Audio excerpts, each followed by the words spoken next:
দেশকে পরিচালনা করার তৌফিক দান করুন। রব্বুল আলামিন অত্যন্ত সততার সাথে স্বচ্ছতার সাথে তিনি রাজনীতি করেন। উত্থান করেছেন, বাংলাদেশ থেকে ফ্যাসিস্টদের বিদায় করেছেন, বাংলাদেশ থেকে ফ্যাসিস্টরা পালিয়ে গিয়েছে, কিন্তু এখনো অনেক ফ্যাসিস্ট বাংলাদেশে অবস্থান করছে। ঠিক ফ্যাসিস্টরা শুধুমাত্র কোনো দলের না, কোনো ব্যক্তি না, ফ্যাসিস্টরা হচ্ছে এই জাতির শত্রু। এবং ফ্যাসিস্টরা কোনো দলের না, এরা হচ্ছে একেবারে আমি মনে করি নিজেরাই এদেরকে আমরা দাবি করতে পারি। এই ফ্যাসিস্টরা সব জায়গায় অবস্থান করে এবং এটা যাতে জাতীয়তাবাদী দলে কখনোই এই ধরনের ফ্যাসিস্টরা অবস্থান নিতে না পারে, সেই ব্যাপারে আমাদের সকলকে সতর্ক থাকতে হবে। ফ্যাসিস্টের বাইরেও অসংখ্য ভালো লোক আছে, অসংখ্য শান্তিপ্রিয় লোক আছে, যারা হয়তো বা অন্য দলও করেছে, কিন্তু তারা যদি ভালো মানুষ হয়, মানুষের মঙ্গল কামনা করে, মানুষের মঙ্গল, মানুষের ভালো চায়, তাহলে তারা এই দলের সাথে আসতে পারবে।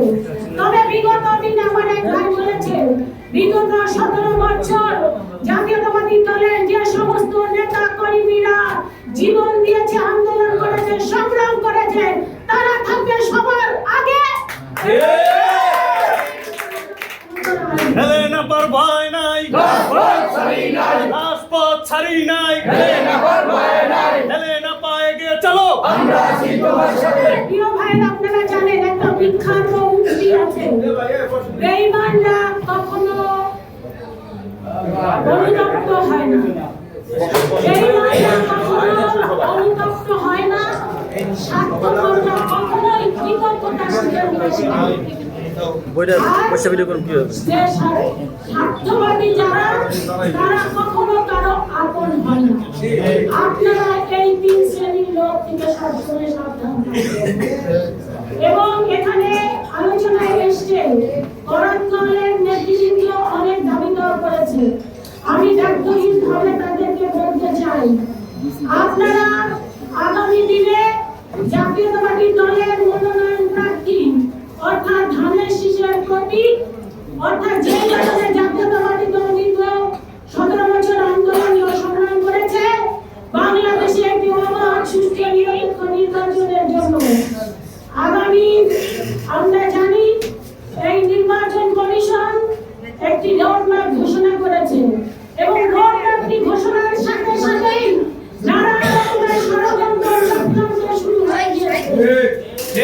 আমি দায়িত্বহীন ভাষায় বলতে চাই, আগামী ফেব্রুয়ারির নির্বাচনে মাদারীপুর এই 2 আসন থেকে জাতীয়তাবাদী দল মনোনীত ধানের শীষের প্রতীককে যদি আপনারা জয়যুক্ত করেন, শুধু করাতকল নয়, শ্রমিক দলের যত দাবি দেওয়া আছে ইনশাআল্লাহ প্রত্যেকটি দাবি আমরা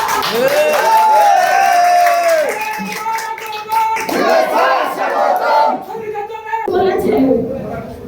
নুরুল হক মিন্টু অর্থাৎ বিপি নুরুল হক মিন্টুকে যে নির্মমভাবে তার উদযাপন করা হয়েছে, আমরা আমাদের জাতীয়তাবাদী দলের পক্ষ থেকে সেটা নিন্দা জানিয়েছে, আমরা এই মঞ্চ থেকেও নিন্দা জানাই। এবং সাথে সাথে একই ভাবে আমরা আপনাদেরকে জানাতে চাই, দেখুন বাংলাদেশের এই নির্বাচনকে পরিচালিত করার জন্য অনেক ষড়যন্ত্র চক্রান্ত হচ্ছে, আমরা কিন্তু এই ব্যাপারে সম্পূর্ণ সজাগ থাকতে হবে। দেশি বিদেশি অনেক ষড়যন্ত্র চক্রান্ত চলছে, আমাদেরকে সেই ব্যাপারে সবসময় অ্যালার্ট থাকতে হবে। বাংলাদেশের এই আগামী ফেব্রুয়ারির নির্বাচনকে কোনোভাবে ভণ্ডুল যদি করতে চায়, তার দাঁত ভাঙার জবাব